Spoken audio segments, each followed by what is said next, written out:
25-26 financial ఇయర్కి IT returns dead line ఈ మరో 10 రోజుల్లో ముగియనుంది. జూలై 31 డెడ్ లైన్గా ఉంది.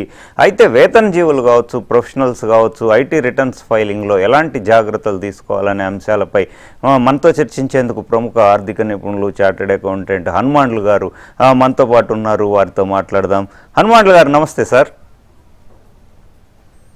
ఈ ఐటీఆర్ రిటర్న్స్ ఫైల్ చేయడం ఎంత కీలకము, గడువు లోపే పూర్తి చేయాలా, ఏమంటారు సార్? ఈ ఐటీఆర్స్ అనేది income tax returns financial year 25-26 అంటే 25 ఏప్రిల్ నుంచి 26 మార్చ్ వరకు జరిగిన ఫైనాన్షియల్ ఇయర్ ట్రాన్సాక్షన్స్ ని ఇప్పుడు ఫైల్ చేసిన అవసరం ఉంది. దీనికి 4 డ్యూ డేట్స్ ఉన్నాయి. ఒకటి జూలై 31. జూలై 31 ఎంప్లాయీస్ కానీ, పెన్షన్స్ వచ్చే వాళ్ళు కానీ, వేరే ఆదాయం, బిజినెస్ ఆదాయం లేని వాళ్ళు, ప్రొఫెషనల్ ఆదాయం లేని వాళ్ళు, ట్యాక్స్ యాడ్ కేసులో లేని వాళ్ళు, వీళ్ళు జూలై 31 లోపల ఫైల్ చేయాల్సిన అవసరం ఉంటుంది. అంటే ఒకటే హౌస్ ప్రాపర్టీ ఉంటుంది, వాళ్ళ ఆదాయం 50 లక్షల లోపల ఉంటేనే వాళ్ళు జూలై 31 లోపల ఫైల్ చేయాలి. అలా కానీ వాళ్ళు 50 లక్షల కంటే ఎక్కువ ఆదాయం ఉన్న వాళ్ళు, క్యాపిటల్ గెయిన్స్ ప్రాపర్టీ అమ్మిన వాళ్ళు కానీ, లేకపోతే వేరే ఇన్కమ్ ఉన్న వాళ్ళు 31 ఆగస్ట్ లోపల ఫైల్ చేయాలి. అంటే ఐటీఆర్ ఫస్ట్ ఏమో ఇప్పుడు జూలై లోపల ఫైల్ చేసింది ఐటీఆర్ 1 అండ్ ఐటీఆర్ 2. అయితే ఆగస్ట్ ఫైల్ చేయాల్సింది ఐటీఆర్ 3 అండ్ ఐటీఆర్ 4. వీటిలో బిజినెస్ ఉంటుంది, క్యాపిటల్ గెయిన్స్ ఉంటుంది, అబౌవ్ 50 lakhs ఇన్కమ్ ఉంటుంది. వాళ్ళు మాత్రం 31 ఆగస్ట్ లోపల ఫైల్ చేయాలి. తర్వాత ఈ నెక్స్ట్ వచ్చేసరికల్లా నాకు 31 ఐటీఆర్ 3 అండ్ 4 ఉంటుంది. అయితే ఆడిట్ కేసులు, ట్యాక్స్ ఆడిట్ కేసులు, నాన్ ఆడిట్ కేసులు అవన్నీ 35, 3 and 4. ఆడిట్ కేసులు ఏవైతే ఉంటాయో, పార్ట్నర్షిప్స్ కానీ ఇవి కానీ కంపెనీస్ కూడా అక్టోబర్ 31 లోపల ఫైల్ చేయాలి. అంటే 3 రకాలు అనమాట, జూలై, ఆగస్ట్, అక్టోబర్ ఈ లోపల ఫైల్ చేయాలి. కానీ ఇది ఆడిట్ కేసులు అన్నిటికంటే ఏవో 1 crore turnover ఆడిట్లకు వచ్చే కేసులు ఏవైతే ఉంటాయో అవన్నీ కూడా 30th సెప్టెంబర్ లోపల ఆడిట్ రిపోర్ట్ సబ్మిట్ చేయాలి. 31 అక్టోబర్ లోపల రిటర్న్ ఫైల్ చేయాలి. ఇది పద్ధతి అన్నమాట. రైట్ అండి. ఐటీఆర్ 1, ఐటీఆర్ 2 కి మధ్య తేడా ఏంటంటారు సార్? ఐటీఆర్ 1 అండ్ ఐటీఆర్ 2 అంటే ఐటీఆర్ 1 లో ఎక్కువగా ఈ శాలరీస్ వచ్చే వాళ్ళు, పెన్షన్స్ వచ్చే వాళ్ళు మాత్రం ఉంటారు. ఐటీఆర్ 2 లో మనకు క్యాపిటల్ గెయిన్స్ వచ్చిన వాళ్ళు, మల్టిపుల్ హౌస్ ప్రాపర్టీస్ ఉన్న వాళ్ళు, తర్వాత ఫారిన్ అసెట్స్ ఉన్న వాళ్ళు, కానీ వాళ్ళ ఆదాయం 50 లక్షల కంటే ఎక్కువ ఉన్న వాళ్ళు ఐటీఆర్ 2 కి వస్తారు అనమాట. అంటే వీళ్ళు ఐటీఆర్ 1, ఐటీఆర్ 2 కూడా జూలై 31 లోపల ఫైల్ చేయాలి. అంటే వీళ్ళకు హౌస్ ప్రాపర్టీ ఇన్కమ్ ఉంటుంది, క్యాపిటల్ గెయిన్స్ ఉంటుంది, తర్వాత పెన్షన్, శాలరీస్ ఉంటాయి. వీళ్ళంతా కూడా 50 లక్షల పైన ఉంటే ఐటీఆర్ 2, 50 లక్షల లోపల ఉంటే ఐటీఆర్ 1 అనమాట. వీళ్ళిద్దరు కూడా డ్యూ డేట్ 31 జూలై. కంపెనీలో మల్టిపుల్ కంపెనీస్ డైరెక్టర్స్ వాళ్ళది ఐటీఆర్ 3, ఐటీఆర్ 4 వస్తుంది అంటారు. ఐటీఆర్ 3, ఐటీఆర్ 4 లో వస్తారు కంపెనీ డైరెక్టర్స్ కానీ, మేనేజింగ్ డైరెక్టర్స్ కానీ, లేదంటే ఐటీఆర్ 3 and 4 లోకి వస్తారు అనమాట. Right sir. ఇప్పుడు due date October, August 31. Right అండి. వేతన జీవులు చూసుకుంటే ప్రధానంగా కొత్త ట్యాక్స్ రిజీమ్కి వెళ్ళాలా, ఓల్డ్ ట్యాక్స్ రిజీమ్కి వెళ్ళాలా, ఏ శాలరీ బ్రాకెట్కి ఎలా వెళ్ళాలంటారు? చాలా వరకు ఇప్పుడు ఏంటంటే కొత్త ట్యాక్స్ రిజీమే నడుస్తుంది. మోర్ దెన్ 90% కొత్త ట్యాక్స్ రిజీమ్ లో నడుస్తుంది. పాత ట్యాక్స్ రిజీమ్ నడవట్లేదు. పాత ట్యాక్స్ రిజీమ్ లో వేసే వాళ్ళు ఏంటంటే డిడక్షన్స్ ఉంటాయి. అంటే ఇన్సూరెన్స్ కానీ, హెల్త్ ఇన్సూరెన్స్ కానీ, సేవింగ్స్ కానీ, ఇవన్నీ బెనిఫిట్స్ ఉంటాయి. కానీ 2.5 lakhs లిమిట్ వాళ్ళకి. అదే కొత్తగా అయితే మాత్రం ఇదేమీ క్లెయిమ్ చేయకుండా 12 లక్షల వరకు ట్యాక్స్ లేదు. 12 లక్షలు దాటితే మాత్రం 4 లక్షల పై నుంచి ట్యాక్స్ స్టార్ట్ అవుతుంది. పర్సెంటేజ్ స్లాబ్ చాలా తక్కువగా ఉంటుంది. 4 lakhs to 8 lakhs 5%, 8 lakhs to 12%, 10%, about 10 lakhs ఇట్లా 4 lakhs 4% పెరుగుతుంది. ఈ విధంగా న్యూ స్లాబ్ ఉంది. కానీ ఇప్పుడు ఉన్న ఇన్కమ్ ట్యాక్స్ రిటర్న్ ఫైలర్స్ లో 90% న్యూ ట్యాక్స్ రిజిమ్ లోనే ఉన్నారు. అంటే ఎందుకంటే బెనిఫిషియల్ అదే ఉంది, న్యూ ట్యాక్స్ రిజిమే ఎక్కువ బెనిఫిషియల్ ఉంది. పాత ట్యాక్స్ ఎక్కువ ఇన్కమ్ ఉన్న వాళ్ళు, తక్కువ ఇన్కమ్ ఉన్న వాళ్ళు కానీ న్యూ ట్యాక్స్ రిజిమ్ బెనిఫిషియల్ ఉంది కాబట్టి ఎక్కువ మంది న్యూ ట్యాక్స్ రిజిమ్ లోనే ఉన్నారు ఇప్పుడు. Right sir. చాలా మంది 12 lakhs లోపు ఉన్న వాళ్ళు ఐటీ రిటర్న్స్ ఫైల్ చేయడం లేదు, ఎందుకంటే మనం ట్యాక్స్ పరిధిలోకి రావట్లేదు కదా అని. కానీ కంప్లైంట్స్ వైజ్ అందరు చేస్తే మంచిది అంటారా ఎట్లా? ఇప్పుడు ఇన్కమ్ ట్యాక్స్ రిటర్న్స్ అనేది 12 లక్షలు దాటిన తర్వాత ట్యాక్స్ కట్టాల్సిన అవసరం ఉంటుంది. 12 లక్షల లోపల ఆదాయం ఉన్న వాళ్ళకు ట్యాక్స్ కట్టాల్సిన అవసరం లేదు, కానీ రిటర్న్ మాత్రం ఫైల్ చేయాలి. చాలా మంది రిటర్న్ ఫైల్ చేయాల్సిన అవసరం లేదు అనుకుంటారు. ట్యాక్స్ కట్టే అవసరం లేదు, కానీ రిటర్న్ మాత్రం ఫైల్ చేయాల్సిన అవసరం ఉంటుంది. అంటే ఇయర్లీ 4 lakhs దాటిన వాళ్ళు ఇన్కమ్ ట్యాక్స్ రిటర్న్ ఫైల్ చేయాల్సిన అవసరం ఉంటుంది.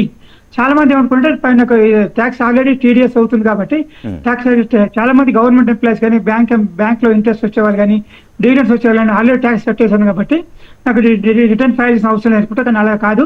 ప్రతి వ్యక్తి కూడా ఎవరైతే 4 లక్షల ఆదాయం దాటుతుందో వాళ్ళు కంపల్సరీ రిటర్న్ ఫైల్ చేయాలి. ఒకవేళ రీఫండ్ రావాలనుకుంటే కూడా ట్యాక్స్ లేదు కానీ రీఫండ్ TDS అడ్జస్ట్మెంట్ అయింది, అయినా రీఫండ్ అవ్వడం కూడా కంపల్సరీ రిటర్న్ ఫైల్ చేయాలి. మీ ఆదాయం ఎంత ఉన్నా కానీ రీఫండ్ రావాలంటే, ఇప్పుడు మీరు 1 లక్ష రూపాయల ఆదాయం ఉంది, ఒక TDS అయింది, రీఫండ్ రావాలంటే ఆ 1 లక్ష రూపాయల రిటర్న్ ఫైల్ చేసి రీఫండ్ తీసుకోవాలి.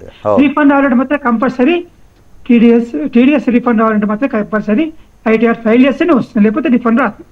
Right sir. ఇప్పుడు లోన్స్ కావచ్చు, అట్లాగే పాస్పోర్ట్ కానీ చాలా వాటికి ఐటీ రిటర్న్స్ అడుగుతుంటారు కాబట్టి, సో ఏ సర్వీసెస్కి ఐటీ రిటర్న్స్ కీలకం, దానివల్ల ఎంత బెనిఫిట్స్ ఉన్నాయంటారు? ఇప్పుడు ఇన్కమ్ ట్యాక్స్ రిటర్న్ అనేది సెల్ఫ్ డిక్లరేషన్. ప్రతి ట్యాక్స్ పేయర్ కూడా ప్రతి ట్యాక్స్ నా ఆదాయం ఎంత ఉందని సెల్ఫ్ డిక్లరేషన్ చేస్తుంది కాబట్టి అది మోర్ అథెంటికేట్ ఉంది. కాబట్టి ఇన్కమ్ ట్యాక్స్ రిటర్న్ ఫైల్ చేసిన బేసిస్ తీసుకుని దాని ప్రకారమే వాళ్ళకు లోన్స్ ఇవ్వడానికి కానీ, లేకపోతే వీసాలు కానీ, లేకపోతే వాళ్ళకి గ్యారంటీస్ ఇవ్వడం కానీ, ఇలాంటివన్నీ కూడా ఫెసిలిటీస్ ఇన్కమ్ ట్యాక్స్ బేసిస్ పైన, ఇన్కమ్ ట్యాక్స్ రిటర్న్ ఫైల్ చేయడం దానిపై ట్యాక్స్ కట్టిన బేసిస్ పైన వాళ్ళకు ఒక విధమైన క్రెడిబిలిటీ పెరుగుతున్నట్టు, పెరిగినప్పుడు వాళ్ళకు ఎక్కువ రిలయబిలిటీ పెరిగి వాళ్ళకు లోన్స్ మాత్రం ఈ విధంగా ఎక్కువగా శాంక్షన్ అయ్యే అవకాశం ఉంటుంది. అలా కాకుండా 2-3 సంవత్సరాలు రిటర్న్ ఫైల్ చేయలేదు, ఇప్పుడు ఒకేసారి ఫైల్ చేస్తారంటే మాత్రం ఆ లోన్స్ ఇచ్చే బ్యాంక్ కానీ, ఫైనాన్స్ ఇన్స్టిట్యూషన్ కానీ అలాంటి వాటిని కన్సిడర్ చేయవు. కాబట్టి మనం ఏం చేయాలంటే కంపల్సరీ మనకు లోన్ కావాలనుకుంటే ఖచ్చితంగా మనము ఇన్ టైం లోపల రిటర్న్ ఫైల్ చేయాలి. ఆ తర్వాత రీఫండ్ క్లెయిమ్ చేసేది ఏదన్నా కానీ ప్రతి సంవత్సరం రెగ్యులర్గా రిటర్న్ ఫైల్ చేస్తూ ఉండాలి. దానివల్లనే మనకు ఇన్కమ్ ట్యాక్స్ లో కానీ, లోన్స్ విషయంలో కానీ, మిగతా ఏ విధమైన బెనిఫిట్ కావాలనుకున్నా, ప్రభుత్వం నుంచి కావాలనుకున్నా, ఎక్కడి నుంచైనా గుర్తింపు రావాలనుకున్నా ఖచ్చితంగా ఇన్ టైంలో ఫైల్ చేస్తేనే ఆ బెనిఫిట్ ఉంటుంది. Right sir. ఇప్పుడు ఐటీ రిటర్న్ ఫైలింగ్ సమయంలో ఎలాంటి జాగ్రత్తలు తీసుకోవాలంటారు? చాలా మంది ఏమంటారంటే ITR రిటర్న్ ఫైలింగ్ లో కూడా మనకు తెలిసింది మాత్రమే కరెక్ట్ అనుకుంటాము, కానీ ప్రతి వ్యక్తి కూడా ఇన్కమ్ ట్యాక్స్ రిటర్న్ ఫైల్ చేసి తీసుకోవాల్సిన జాగ్రత్తలు ఏంటంటే వాళ్ళ బ్యాంక్ స్టేట్మెంట్ చూసుకోవాలి. అంటే ఒకసారి ఒక ఇంట్రెస్ట్ ఒక బ్యాంక్ అకౌంట్ లో వస్తుంది, శాలరీ ఒక బ్యాంక్ అకౌంట్ లో వస్తుంది, డివిడెండ్ ఇంకో బ్యాంక్ అకౌంట్ లో వస్తుంది. చాలా మంది ఏమనుకుంటే 3-4 బ్యాంక్ అకౌంట్స్ చూపించే అవసరం లేదు, ఒకటి చూపిస్తే సరిపోతుంది, ఎక్కడ శాలరీ ఒకటి చూపిస్తే సరిపోతుంది అనుకుంటారు. అలా కాదు. ప్రతి వ్యక్తి కూడా తన యొక్క బ్యాంక్ అకౌంట్ లో అన్ని బ్యాంకులు కలిపిన ట్రాన్సాక్షన్స్ తీసుకొని వాళ్ళకి ఆదాయం ఎంత వచ్చింది, ఇంట్రెస్ట్ కావచ్చు, డివిడెండ్ కావచ్చు, రెంట్ కావచ్చు, క్యాపిటల్ గెయిన్స్ కావచ్చు, వేరే ఏ ఆదాయం వచ్చినా కానీ బ్యాంక్ లో వచ్చిన ప్రతి ట్రాన్సాక్షన్ కూడా తీసుకొని దాన్ని కన్సిడర్ చేయాలి. అదే మాదిరి కూడా కొన్నిసార్లు బ్యాంక్ కాకుండా క్యాష్ ట్రాన్సాక్షన్ రూపంలో కానీ, లేకపోతే నగదు రూపంలో కానీ, మిగతా ఎక్స్చేంజ్ అంటే మిగతా ఎక్స్చేంజ్ ఆఫ్ ఎసెట్స్ కానీ, ప్రాపర్టీస్ కూడా జరిగే అవకాశం ఉంటుంది. కాబట్టి ఇలాంటి వాటన్నిటికి కూడా పరిగణలోకి తీసుకొని ఇన్కమ్ రిటర్న్ ఫైల్ చేసేటప్పుడు ఇవన్నీ తీసుకోవాలి. Bank statement, income tax statement, మన ఇంకా annual information statement of income tax portal 26AS, form 16, ఇవన్నీ తీసుకొని కన్సల్ట్ తీసుకొని bank statement is main document, అది తీసుకొని రిటర్న్ ఫైల్ చేస్తేనే పూర్తిగా ఉంటుంది. ఒకవేళ మనము ఒక ఐటమ్ తీసుకొని 26AS ప్రకారము యాన్యువల్ ఇన్కమ్ స్టేట్ ప్రకారం ఫైల్ చేస్తాం, తర్వాత బ్యాంక్ లో ఒక ఎంట్రీ ఉంది, మనం ప్రాపర్టీ సేల్ చేస్తాం, అది తర్వాత ఇన్కమ్ ట్యాక్స్ డిపార్ట్మెంట్ కి ఇన్ఫర్మేషన్ పోయింది అనుకోండి, అప్పుడు ఏమవుతుందంటే తర్వాత వాళ్ళు ఇన్కమ్ ట్యాక్స్ డిపార్ట్మెంట్ నోటీస్ ఇవ్వడము, మళ్ళీ దానికి రివైజ్ ఫైల్ చేయడము, ఇంట్రెస్ట్ కట్టాల్సి రావడం, ఇవన్నీ జరుగుతాయి. కాబట్టి మీరు ఏ రిటర్న్ ఫైల్ చేయాలనుకున్న ఇన్కమ్ ట్యాక్స్ రిటర్న్ ఫైల్ చేసేటప్పుడు మీ బ్యాంక్ అకౌంట్ మొత్తం ట్రాన్సాక్షన్స్ ని పరిగణనలోకి తీసుకొని రిటర్న్ ఫైల్ చేయండి. అంతకంటే 26AS కానీ AS కానీ తక్కువే ఉంటుంది కానీ ఎక్కువ ఉండదు. కాబట్టి మీ దగ్గర ఉన్న ఇన్ఫర్మేషన్, మీ రికార్డు కన్ఫర్మ్ చేసుకుని దాని ప్రకారం రిటర్న్ ఫైల్ చేయండి. కానీ బ్యాంక్ స్టేట్మెంట్స్ ఏఎస్ లేదు కాబట్టి నేను చూపించకపోయినా పర్వాలేదు అనుకోకూడదు.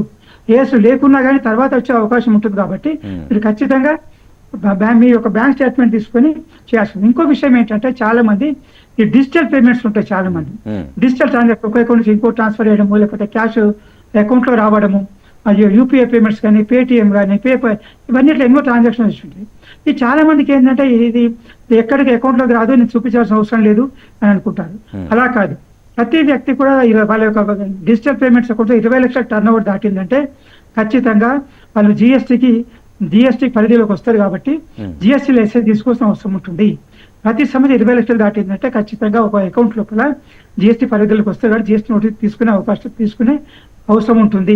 మనం ఇంతకుముందు చూస్తే 2 సంవత్సరాల క్రితం బెంగళూరులో ఫ్రూట్స్ అమ్మే వాళ్ళకు నోటీసులు వచ్చాయని విన్నాం. ఇదే మాదిరిగా కూడా ఏ వ్యాపారం చేసినా ఎవరు చేసినా కానీ 20 లక్షలు మీ యొక్క అకౌంట్ లో ట్రాన్స్ఫర్ దాటిందంటే ఖచ్చితంగా జిఎస్టీ లైసెన్స్ తీసుకోండి, లేదా జిఎస్టీకి తీసుకోవాల్సిన అవసరం ఉంది. అదే మరి కరెంట్ అకౌంట్ ట్రాన్సాక్షన్స్ ఖచ్చితంగా 20 లక్షలు దాటిందంటే ఖచ్చితంగా 20 లక్షలు దాటితే కూడా ఖచ్చితంగా కరెంట్ అకౌంట్ ట్రాన్సాక్షన్స్ కూడా జిఎస్టీ లైసెన్స్ తీసుకోవాల్సి ఉంటుంది. అదే మరి కొన్ని ట్రాన్స్ఫర్ చేస్తారు అకౌంట్స్, ఈ ఒక అకౌంట్ నుంచి ఇంకో అకౌంట్ కు ట్రాన్స్ఫర్ చేస్తారు. ఈ యొక్క అన్నిటి కూడా ప్రతి వ్యవహారం చేసే ప్రతి ట్రాన్స్ఫర్స్ కి వచ్చిన ప్రతి క్రెడిట్ కి జమ అయిన ప్రతి ట్రాన్సాక్షన్ కూడా ఎందుకు వచ్చింది, ఎవరిచ్చారు, దేనికోసం ఇచ్చారు, ట్యాక్సబులా కాదా అని ప్రతి ట్రాన్సాక్షన్ కూడా వెరిఫై చేసుకుని రిటర్న్ ఫైల్ చేసిన అవసరం ఉంటుంది. Right sir. ఐటీఆర్ ఫైల్ చేసే విషయంలో ప్రజలు ఎక్కువగా చేసే పొరపాటు ఏదంటారు? ఇది ఇంతకుముందు చెప్పినట్టుగా ప్రతి వ్యక్తి పొరపాటు ఎక్కడ చేస్తారంటే యాన్యువల్ ఇన్ఫర్మేషన్ స్టేట్మెంట్ సరిపోయింది, దానిపైన అంతగా అవసరం లేదు, కానీ మిగతా ట్రాన్సాక్షన్ నా బ్యాంక్ అకౌంట్ ఉన్నా కానీ చూపించాల్సిన అవసరం లేకుంటారు. కానీ ఎప్పుడో ఆ ఇన్ఫర్మేషన్ డిపార్ట్మెంట్ దొరికినప్పుడు నోటీస్ వచ్చే అవకాశం ఉంటుంది. అదే మాదిరిగా ప్రాపర్టీస్ కొన్ని అమ్ముతారు, ఆ ప్రాపర్టీ ట్రాన్సాక్షన్స్ ఎక్స్చేంజ్ కావచ్చు, లేకపోతే ప్రాపర్టీ ట్రాన్సాక్షన్ చేసినవి రికార్డు రాకపోవచ్చు, తర్వాత లేట్ గా రావచ్చు. అవి మ్యూచువల్ ఫండ్స్ అమ్ముతారు, డిబెంచర్స్ అమ్ముతుంటారు, కొన్నిసార్లు పర్చేజ్ చేస్తుంటారు ఇంపార్టెంట్ ప్రాపర్టీస్ కానీ గోల్డ్ కానీ. మళ్ళీ వెహికల్స్ పర్చేజ్ చేసినప్పుడు టీడీఎస్ అవుతుంది. ఆ వెహికల్ పర్చేజ్ చేసినప్పుడు ట్రాన్సాక్షన్ టీడీఎస్ అయినప్పుడు ఆ వెహికల్ పర్చేజ్ చూపించకపోవడము, క్రెడిట్ కార్డ్ పేమెంట్స్ ఉంటాయి అవి కూడా చూపించకపోవడము, ఇలాంటివన్నీ కన్సిడర్ చేయకుండా రిటర్న్ ఫైల్ చేస్తుంటారు. కాబట్టి అలాంటి వాటన్నిటి కూడా డిపార్ట్మెంట్ వెరిఫై చేసినప్పుడు వాళ్ళ దగ్గర డాటా ప్రకారం ఇన్కమ్ ట్యాక్స్ రిటర్న్ లేకపోతే ఫీడ్బ్యాక్ పంపిస్తారనమాట ఇన్కమ్ ట్యాక్స్ డిపార్ట్మెంట్ వాళ్ళు. మీరు పంపించే రిటర్న్ ఇది ఫైల్ చేస్తారు, మీ దగ్గర ట్రాన్సాక్షన్స్ ఏమి ఉన్నాయి, వాటికి గ్యాప్ ఎంత ఉంది, మీరు దాన్ని క్లారిఫై చేయండి అని పంపిస్తారు. ఒకవేళ క్లారిఫై చేసి మనకి ఎవిడెన్స్ తో సబ్మిట్ చేసామంటే యాక్సెప్ట్ అవుతుంది. ఒకవేళ ఏమాత్రం క్లారిఫై చేయకపోయినా, రెస్పాన్స్ ఇవ్వకపోయినా కానీ మీ యొక్క ట్రాన్సాక్షన్స్ ఎక్కువగా ఉన్నప్పుడు ఆ ఇన్కమ్ ట్యాక్స్ డిపార్ట్మెంట్ దాని స్క్రూటినీ కన్వర్ట్ చేసి మొత్తం అకౌంట్ అసెస్మెంట్ మొత్తం స్క్రూటినీ కన్వర్ట్ చేసి దానికి కావాల్సిన ఇన్ఫర్మేషన్ మొత్తం స్క్రూటినీ ప్రొసీడింగ్ స్టార్ట్ అయ్యి నోటీస్ ఇవ్వడము, దానికి అసెస్మెంట్ చేయడము అన్ని ఈ విధంగా ఎక్స్పాండ్ కావడం జరిగింది. Right sir. అయితే అన్ని ఆదాయాలు ఎఫ్డి ఇంట్రెస్ట్ కావచ్చు, క్యాపిటల్ గెయిన్స్, షేర్లు, మ్యూచువల్ ఫండ్స్, క్రిప్టో, అలా అన్ని సోర్సెస్ వాళ్ళకి స్పష్టం చేయాల్సి ఉంటుంది అంటారు. అన్ని విషయాలు అన్ని సోర్సెస్ మీకు ఇంతకుముందు చెప్పినట్టుగా 26 రాకపోవచ్చు, ఏఎస్ రాకపోవచ్చు, తర్వాత 26 దాంట్లో ఫామ్ 16 రాకపోవచ్చు. అలాంటి వాటన్నిటిని కూడా మీరు పరిగణన తీసుకొని కరెక్ట్ రిటర్న్ ఫైల్ చేయండి. ఈ ప్రస్తుతం ఉన్న పరిస్థితిలో ఇన్కమ్ ట్యాక్స్ డిపార్ట్మెంట్ కు తెలియని విషయం లేదు. మీకు తెలియని విషయాలు కూడా ఇన్కమ్ ట్యాక్స్ డిపార్ట్మెంట్ చెప్పగలుగుతున్నారంటే వాళ్ళ దగ్గర యాన్యువల్ ఇన్ఫర్మేషన్ స్టేట్మెంట్ ఉంటుంది. కాబట్టి మీ యొక్క బ్యాంక్ అకౌంట్ మెయిన్ డాక్యుమెంట్ గా తీసుకోండి. అదే మాదిరిగా అది కాకుండా మిగతా ట్రాన్సాక్షన్స్ ప్రాపర్టీ ఉండడం కానీ, అమ్మడం కానీ, ఎక్స్చేంజ్ చేయడం కానీ, కొన్నిసార్లు మనం ఏం చేస్తారంటే చాలా మంది బంగారు నగలు ఉంటాయి, వాళ్ళు పాత నగలు తీసుకెళ్లి కొత్త నగలు ఎక్స్చేంజ్ చేసుకుంటారు. అంటే ఇప్పుడు ఒకప్పుడు ఎప్పుడో 1,00,000 రూపాయలకు ఉన్నది ఇవాళ షాప్కి వెళ్తారు, 5 లక్షలు దాని వాల్యూ అవుతుంది, 6 లక్షల వస్తువు ఉంటారు.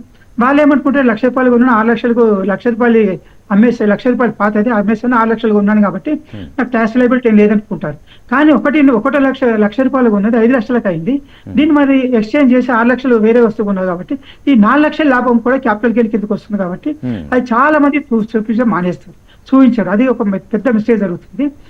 ఎందుకంటే ఇప్పుడు ఇంచుమించు కొన్ని వేల కోట్ల కిలోల నగలు ఎక్స్చేంజ్ అవుతుంది. అంటే పాత నగలు ఇచ్చేసి కొత్త నగలు తీసుకుంటున్నారు. అదే మాదిరి వెహికల్ పర్చేజెస్, చాలా మంది వెహికల్ పర్చేజ్ చేసినప్పుడు వాళ్ళు టీడీఎస్ అవుతుంది. వాళ్ళు పర్చేజ్ చేసినప్పుడు సపోజ్ వాళ్ళ ఆదాయం 10 లక్షలు చూపిస్తారు, 50 లక్షల వెహికల్ కొన్నారనుకోండి, ఇలాంటి వాటి అన్నిటి కూడా సమస్యలు వచ్చే అవకాశం ఉంటుంది. కాబట్టి మీరు పెట్టుబడి ఎంత, ఖర్చు ఎంత, మీ ఆదాయం ఎంత చూపించారనేది కూడా దానికి లింక్ చేసి రిటర్న్ ఫైల్ చేస్తే చాలా బాగుంటుంది. లేకపోతే మాత్రం ఖచ్చితంగా డిపార్ట్మెంట్ వెరిఫై చేసి వాళ్ళ దగ్గర ఇన్ఫర్మేషన్ వెరిఫై చేసినప్పుడు నోటీస్ ఇచ్చే అవకాశం ఎక్కువగా ఉంటుంది. Right sir. ఈ జూలై 31 డెడ్ లైన్ తర్వాత కూడా రిటర్న్ ఫైల్ చేయొచ్చా? ఫైన్ కావచ్చు, లేట్ ఫీ కావచ్చు, ఎలాంటి ప్రభావం ఉంటుంది అంటారు? లేట్ ఫీతో ఫైల్ చేయొచ్చు. 5 లక్షల లోపల ఆదాయం ఉంటే 1000 రూపాయలు ఉంటుంది లేట్ ఫీజు. 5 లక్షల పైన ఆదాయం ఉంటే మనకు 5,000 రూపాయలు ఉంటుంది. అది డిసెంబర్ 31 వరకు ఫైల్ చేయొచ్చు లేట్ అయిపోయినంత మాత్రం. అయితే ఇంతకుముందు ఎలా ఉండేదంటే లేట్ అయిపోయినప్పుడు రిటర్న్ ఫైల్ చేయకపోతే రీఫండ్ వచ్చేది కాదు. కానీ ఇప్పుడు ఏంటంటే ఇప్పుడు ఈ బిలియటరీ రిటర్న్ లేట్ ఫీజు ఇచ్చిన తర్వాత ఆ రీఫండ్స్ కూడా వచ్చే అవకాశం ఉంటుంది, లాస్ కూడా కన్సిడర్ చేసే అవకాశం ఉంటుంది. కాబట్టి ఎప్పుడైనా కానీ మీకు రీఫండ్ అవ్వాలనుకుంటే లాస్ కన్సిడర్ చేయాలనుకుంటే ఖచ్చితంగా before due date, with in due date లోపల రిటర్న్ ఫైల్ చేయండి. లేకపోతే మాత్రం రిఫండ్ ఆలస్యం అవకాశం ఉంటుంది, లాస్ కూడా కన్సిడర్ చేసే అవకాశం ఉంటుంది, ఒకసారి రిజెక్ట్ అయ్యే అవకాశం ఉంటుంది, దాని మీద అప్పీల్కి వెళ్ళాల్సిన అవసరం ఉంటుంది, తర్వాత లెంతీ ప్రాసెస్ అవుతుంది, కొన్నిసార్లు రిజెక్ట్ అయ్యే అవకాశం కూడా ఉంటుంది. Right sir. రిఫండ్ త్వరగా రావాలంటే దీంతో పాటు ఇంకెలాంటి జాగ్రత్తలు తీసుకోవాలంటారు సార్, సకాలంలో ఫైల్ చేయడంతో పాటు? రిటర్న్ ఫైల్ చేసేటప్పుడు ఇంతకుముందు చెప్పినట్టుగా యాన్యువల్ ఇన్ఫర్మేషన్ స్టేట్మెంట్, అంటే ఏఎస్ మీకు ఏదైతే డిపార్ట్మెంట్ పంపిస్తుందో అది, తర్వాత 26 AS, తర్వాత మీ ఫామ్ 16A టీడీ ఇంట్రెస్ట్ మీ కానీ డివిడెండ్ కానీ ఇచ్చేప్పుడు టీడీ సర్టిఫికేట్ కానీ ఇవన్నీ కూడా కన్సిడర్ చేస్తూ, మీకు దేని మీరు ఇన్వెస్ట్మెంట్ చేశారనే దాన్ని కూడా కన్సిడర్ చేస్తూ ఇవన్నీ చేస్తున్నప్పుడు అప్పుడు రీఫండ్ తొందరగా ప్రాసెస్ అవుతే అవకాశం ఉంటుంది. కానీ ఆదాయ ఖర్చు ఎక్కువ ఉంది, ఆదాయం తక్కువ ఉన్నప్పుడు డిపార్ట్మెంట్ అనుమానించే అవకాశం ఉంటుంది. దాని కొరకు ఫీడ్బ్యాక్ ఇవ్వడము, ఆ ఫీడ్బ్యాక్ లో మన రెస్పాన్స్ ఇవ్వకపోతే నోటీస్ ఇవ్వడము, తర్వాత ఎక్స్పర్ట్ ఆర్డర్ పాస్ చేయడము, డిమాండ్ వేయడం జరిగి రీఫండ్ రాకపోను డిమాండ్ వచ్చే అవకాశం ఉంటుంది. అదే మాదిరిగా దాంతోపాటు ఏమవుతుందంటే లేట్ ఇంట్రెస్ట్ జరుగుతుంది, 234AB అనేది జరుగుతుంది, ఇంట్రెస్ట్ పడుతుంది, తర్వాత 115BBA అనేది అది కూడా ఎక్కువ ఎడిషనల్ ట్యాక్స్ పడే అవకాశం ఉంటుంది. ఇది ఒకటి ముఖ్యమైన విషయం. అదే మాదిరి ఇప్పుడు కొత్త అవకాశం వచ్చింది అప్డేటెడ్ రిటర్న్స్ లో కూడా మనకు ఎప్పుడైతే మనం 4 సంవత్సరాల వరకు కూడా గత 4 సంవత్సరాల రిటర్న్స్ లో కూడా మిస్టేక్ జరిగినా, మనం సరిగా చూపించకపోయినా, ఇన్కమ్ తక్కువగా చూపించినా కానీ అలాంటి వాటన్నింటినీ కూడా అప్డేటెడ్ రిటర్న్ ద్వారా మనము ఇప్పుడు రిటర్న్ ఫైల్ చేసి రెక్టిఫై చేసుకునే అవకాశం ఉంది. అదేంటంటే 1 year లోపల రెక్టిఫై చేసుకుంటే 24%, 25%, 2 years లోపల రెక్టిఫై చేసుకుంటే 50%, 3 years లోపల రెక్టిఫై చేసుకుంటే 60%, 4 years లోపల రెక్టిఫై చేసుకుంటే 70% అడిషనల్ ట్యాక్స్ కట్టి రిటర్న్ ఫైల్ చేసి పాత ఏమైనా మనము జరిగిన పొరపాట్లు కానీ లేకపోతే రాంగ్ క్లెయిమ్స్ కానీ ఇలాంటివన్నీ కూడా మనం రెక్టిఫై చేసుకుని మన తప్పులు సరిదిద్దుకునే అవకాశం ఇవ్వడం జరిగింది. Right sir. అలాగే రిటర్న్ ఫైల్ చేసేప్పుడు అందులో మనం ఫామ్ 16, AIS, 26 AS వీటన్నిటి డేటా సరిపోలిందా లేదా అనేది కూడా చెక్ చేసుకోవాలంటారు ఒకసారి. వీటన్నిటితో పాటు మీకు bank statement important. Bank statement తర్వాత మీరు చేసిన ట్రాన్సాక్షన్స్, ఇంతకుముందు చెప్పినట్టుగా బంగారం అమ్మడం, నగలు అమ్మడం, కొనడం కానీ, వెహికల్ పర్చేజ్ చేయడం కానీ, క్రెడిట్ కార్డ్ పేమెంట్స్ కానీ, లేకపోతే మీ డిజిటల్ పేమెంట్స్ కానీ, ఇలాంటివన్నీ ట్రాన్సాక్షన్స్ కూడా కలిపి అదే మాదిరిగా ఫామ్ 16, 26 AS, తర్వాత AIS ఇవన్నీ కన్సిడర్ చేస్తూ రిటర్న్ ఫైల్ చేయాలి. ఎందుకంటే మీరు ఒకటి ఇన్కమ్ ట్యాక్స్ రిటర్న్ అనేది communication between the tax payer and the income tax department. Income tax department అది right person, right tax, right time అది కావాలంటుంది. ఆలస్యం అయితే మాత్రం ఖచ్చితంగా ఇంట్రెస్ట్ అనుమానం మొదలైనప్పుడు ఇంట్రెస్ట్ ఏది లెటర్ పంపించడంతో అనుమానం మొదలైనప్పుడు ఎక్స్పర్ట్ ఆర్డర్స్ పాస్ అయ్యే అవకాశం కూడా ఎక్కువగా ఉంటుంది. కాబట్టి ఇలాంటివి ఏం రాకుండా మన దగ్గర ఉన్న ఇన్ఫర్మేషన్ మన దగ్గర ఉంది, డిపార్ట్మెంట్ దగ్గర ఉంది ఇన్ఫర్మేషన్, ఇవన్నీ వెరిఫై చేసుకుని రిటర్న్ ఫైల్ చేయడం బాగుంటుంది. ఎందుకంటే మీరు అందుకోసం రిటర్న్ ఫైల్ చేసేటప్పుడు ముందుగా మీరు ప్రాసెస్ జూన్ లో కాదు ఏప్రిల్ నుంచి స్టార్ట్ చేయాలి ఇన్ఫర్మేషన్ కరెక్ట్ చేయడం అనేది. పాత బ్యాంక్ స్టేట్మెంట్స్ ఇవన్నీ చూసుకొని ఏప్రిల్ నుంచి స్టార్ట్ చేస్తే మీరు జూలై లోపల రిటర్న్ ఫైల్ చేయడం చాలా ఈజీగా ఉంటుంది. కాకుండా మనం జూలైలో స్టార్ట్ చేసి లాస్ట్ మినిట్ లో ఆడిటర్ అడిగినప్పుడు, కన్సల్టెంట్ అడిగినప్పుడే ఫైల్ చేస్తాను అంటే మాత్రం ఖచ్చితంగా కొన్ని పొరపాటు జరిగే అవకాశం ఉంది, కొన్ని ఇన్ఫర్మేషన్ మిస్ అయ్యే అవకాశం ఉంటుంది. కాబట్టి కొందరు ఏమంటారంటే మేము సొంతంగా ఫైల్ చేసుకుంటాము అని చెప్పని కొందరు ప్రిఫర్ చేస్తుంటారు. కానీ సాధ్యమైతే నా అడ్వైజ్ ఏంటంటే మీకు ఎంత తెలుస్తున్నా కానీ కొన్నిసార్లు టెక్నికల్ గా కొన్ని తెలిసే అవకాశం ఉండదు, కొన్నిసార్లు మిస్ అయ్యే అవకాశం ఉంటుంది. కాబట్టి you take the advice of any professional tax practitioner కానీ, చార్టర్డ్ అకౌంటెంట్ కానీ, ఎవరిదైనా కానీ మీ ఎంత చిన్న రిటర్న్ అయినా, ఎంత చిన్న ఇన్ఫర్మేషన్ అయినా కానీ వాళ్ళ కన్సల్టెంట్ అడ్వైజ్ తీసుకుని ఫైల్ చేస్తే ఫుల్ ప్రూఫ్ మిస్టేక్స్ రాకుండా, తక్కువ మిస్టేక్స్ జరగకుండా ఉండే అవకాశం ఎక్కువగా ఉంటుంది. Right sir. ITR ఫైల్ చేసిన తర్వాత ఈ వెరిఫికేషన్ చేయాలా, అది చేయకుంటే చెల్లుబాటు అవుతుందా లేదా? ITR ఫైల్ చేసిన తర్వాత ఈ వెరిఫికేషన్ చేయకపోతే చెల్లుబాటు కాదు. ITR no return file. దాన్ని మనము 120 days లోపల ఉండేది ఇంతకుముందు, ఇప్పుడు ఏం టైం తగ్గించారు. అంత లోపల ఈ వెరిఫికేషన్ చేయాలి. ఈ వెరిఫికేషన్ అంటే ఏంటంటే మీకు మీ రిటర్న్ మీరే ఫైల్ చేసినట్టుగా మీ ఫోన్ కు ఆధార్ కార్డ్ బేస్ మీద లేదా ఫోన్ నెంబర్ ఫోన్ కు OTP వస్తుంది. ఆ OTP ఇచ్చారంటే మీరే రిటర్న్ ఫైల్ చేసినట్టుగా. అలా కాకుండా కూడా మీకు ఆధార్ OTP లేకుండా బ్యాంక్ అకౌంట్ ద్వారా కూడా పోవచ్చు, మన డిమాట్ అకౌంట్ ద్వారా కూడా పోవచ్చు. అదే మాదిరిగా బ్యాంక్ ఆధార్ ఓటీపీ ద్వారా డిజిటల్ సిగ్నేచర్ ద్వారా కూడా మీ యొక్క ఐటీఆర్ ఫైల్ చేసినారని ఈ వెరిఫికేషన్ చేసి రిటర్న్ కంప్లీట్ చేయొచ్చు. కానీ ఈ వెరిఫికేషన్ చేయకపోతే యాజ్ ఈ return not file, return file కానట్ కిందకే కన్సిడర్ అవుతుంది. కాబట్టి ఈ వెరిఫికేషన్ చేయకపోతే రిటర్న్ కు ఇంపార్టెన్స్ లేదు, ఎలాంటి కన్సిడరేషన్ ఉండదు. రైట్ సార్, ఈ ఏడాది ఐటీఆర్ పేయర్స్ తెలుసుకోవాల్సిన విషయం, ట్యాక్స్ పేయర్స్ ఎలాంటి మార్పులు చేశారు, నిబంధనల్లో ఏమైనా కొత్త మార్పులు చేశారు, అట్లాగే మీరు ఇచ్చే సూచనలు ఎట్లా? ఇప్పుడు ఇంతకుముందు చెప్పినట్టుగా మనకు కొత్త యాక్ట్ 1 ఏప్రిల్ 26 నుంచి వచ్చింది. ఈ 26 మార్చ్ వరకు పాత income tax act 1961 income tax మాత్రమే అమలు అవుతుంది. దాని ప్రకారమే ఇన్కమ్ ట్యాక్స్ రిటర్న్స్ ఐటీఆర్ 1, 2, 3, 4, 5, 6, 7 వరకు ఉన్నాయి. ఐటీఆర్ 1, 2 చెప్పినట్టుగా జూలై లోపల ఫైల్ చేయాలి, ఆగస్ట్ లోపల 3, 4 ఫైల్ చేయాలి. 5, 6 ఏమో కంపెనీస్ కు, ట్యాక్స్ ఆడిట్ కేసెస్ కు అక్టోబర్. తర్వాత ట్రాన్స్ఫర్ ప్రైసింగ్ ఏదైతే ఉందో అది నవంబర్ 30 లోపల ఫైల్ చేయాల్సిన అవసరం ఉంటుంది.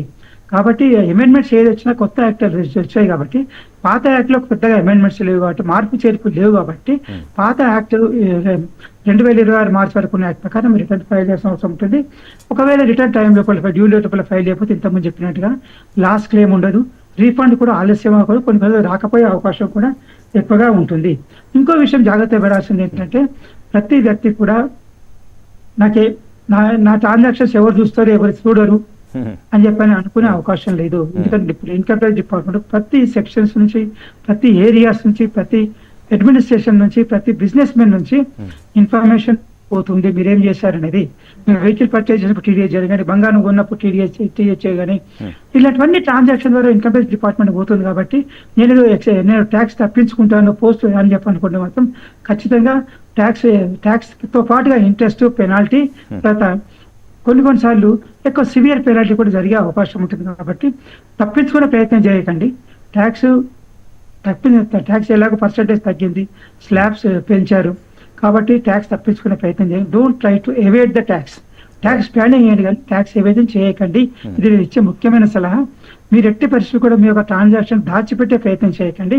మీరు దాచిపెట్టినా కానీ మీరు చూడే గూగుల్ పే కానీ, లేకపోతే మీరు ఇచ్చిన గూగుల్ కానీ, ఇన్కమ్ ట్యాక్స్ ఇచ్చిన ఇన్ఫర్మేషన్ కానీ, ఇవన్నీ కూడా మీ యొక్క సోషల్ మీడియా అకౌంట్స్ కానీ ఖచ్చితంగా డిపార్ట్మెంట్ కి ఇన్ఫర్మేషన్ ఇస్తుంది. కాబట్టి ఆ ఇన్ఫర్మేషన్ బేస్ మీద ఇన్కమ్ ట్యాక్స్ డిపార్ట్మెంట్ వాళ్ళు మీకు నోటీసులు ఇవ్వడము, ఫీడ్బ్యాక్ పంపించడం, ఇవన్నీ చేయడం చేసే అవకాశం ఉంటుంది. ఎట్టి పరిస్థితులు కూడా తప్పించుకునే ప్రయత్నం చేయకండి, తగ్గించుకునే ప్రయత్నం చేయకండి, తప్పించుకునే ప్రయత్నం చేయండి. ఇది ముఖ్యమైన సలహా ఇచ్చేది. అయితే సార్, లాస్ట్ ఫైనాన్షియల్ ఇయర్లో ఏమన్నా ల్యాండ్ కొనుగోలు చేసినా, ఎసెట్స్ ఎక్వైర్ చేసినా, కొందరు అనుకునేది ఏంటంటే అది ఇన్వెస్ట్మెంట్ కానీ ఇన్కమ్ కాదు కాబట్టి మనం దాంట్లో మెన్షన్ చేయాల్సిన అవసరం లేదనుకుంటారు. సో దాని మీద ఏమైనా క్లారిటీ ఇస్తారు? చాలా మంది ఏమనుకో, ఇంతకుముందు చెప్పినట్టు నేను చెప్పాను చూడండి, ఇంతకుముందు 15 లక్షలు ఇన్కమ్ చూపిస్తారు, 60 లక్షలు పర్చేజ్ చేస్తారు. అంటే 60 లక్షలు పర్చేజ్ చేశారంటే 15 లక్షల ఆదాయం ఉంటే 60 లక్షలు పర్చేజ్ చేసినట్టే అక్కడ ఏమైనా క్లియర్ కనపడుతుంది, మనం ఇక్కడ ఎలాంటి పెట్టుబడి చూపించలేదని. కాబట్టి మీరు రిటర్న్ ఫైల్ చేసేటప్పుడు దానికి 60 లక్షలు పెట్టి పర్చేజ్ చేసినప్పుడు మీకు ఎవిడెన్స్ అనేది తీసి పెట్టుకోండి. డిపార్ట్మెంట్ అడిగినప్పుడు కాదు, మీరు ముందే తీసి పెట్టుకోండి. ఈ 45 లక్షలు గ్యాప్ అవుతుంది అంటే 15 లక్షలు మొత్తం సేవింగ్ కాదు కదా,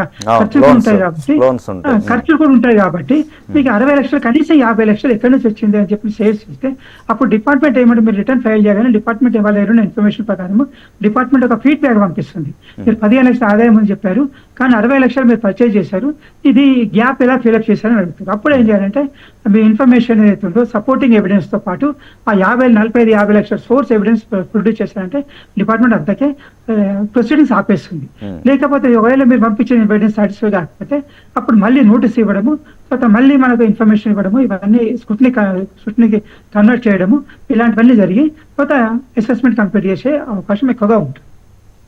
రైట్ సార్, వేతన జీవులు ఎంతమంది చెప్పినట్టుగా ఏ పెట్టుబడి కానీ, పర్చేజ్ ఆఫ్ ప్రాపర్టీస్ కానీ, ఎసెట్స్ కానీ దాచిపెట్టాల్సిన అవసరం దాచిపెట్టకూడదు.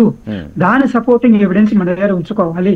ఎవిడెన్స్ లేకుండా మాత్రం చేసిన వల్ల ఖచ్చితంగా డిపార్ట్మెంట్ దాన్ని ఎట్టి పరిస్థితుల్లో వెలికి తీసి దాన్ని ఆలస్యం చేసినప్పుడు ఇంట్రెస్ట్, లేట్ పేస్ ఇవన్నీ కూడా ఎక్కువగా చాలా ఇప్పుడు మనం 5 లక్షలు కట్టాల్సిన ట్యాక్స్ అప్పుడు వాళ్ళు డిపార్ట్మెంట్ ఫేస్ చేస్తే కనీసం 25 లక్షలు పెరిగే అవకాశం ఉంటుంది. కాబట్టి తర్వాత అప్పీల్కి వెళ్ళడము, అప్పీల్లో మనం ఫేర్ కాకపోతే ట్రిబ్యునల్కి వెళ్ళడము, ఇలాంటివన్నీ పెద్ద ప్రాసెస్ ఉంటుంది. కాబట్టి ఎట్టి కూడా మన దగ్గర ఉన్న ఇన్ఫర్మేషన్ ని ప్రభుత్వం షేర్ చేసుకోండి రిటర్న్ లో. ఒకవేళ షేర్ చేసుకోలేకపోతే అలాంటి అవకాశం లేకపోతే మీరు ఎవిడెన్స్ రెడీ పెట్టుకోండి. డిపార్ట్మెంట్ ఇచ్చినప్పుడు ఫీడ్బ్యాక్ అడిగినప్పుడు ఆ ఇన్ఫర్మేషన్ సపోర్టింగ్ ఎవిడెన్స్ ఇవ్వండి, అప్పుడు డిపార్ట్మెంట్ కన్సిడర్ చేసే అవకాశం ఎక్కువగా ఉంటుంది.